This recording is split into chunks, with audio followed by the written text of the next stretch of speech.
Hey folks, what is the most important thing in the garage?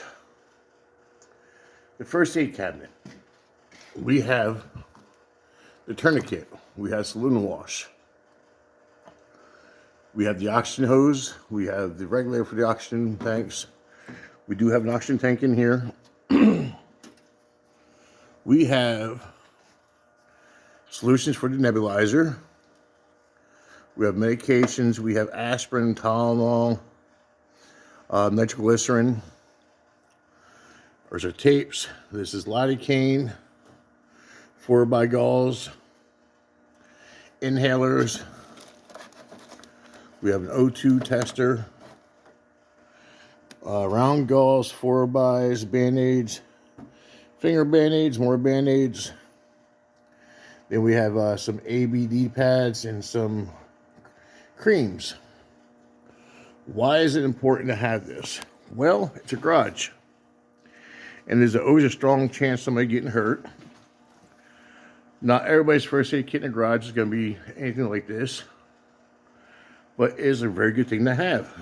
The two people that work in this garage is me and my buddy John. And we were both, up there in age, almost 50 years old. He's actually is 50. So, the aspirin, we actually do one a day on. We keep the nitroglycerin in here just in case. Inhalers are good to have just because, one, you're playing with chemicals in here, you don't know what ever happened. Well, same way with the oxygen. If something happens to get spilled in here, whatever it is, and, it affects our breathing, we got the O2 tester. Check to see where our stats are.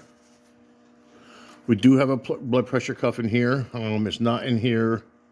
It's actually over there. For the simple fact is, there's just no room in that cabinet.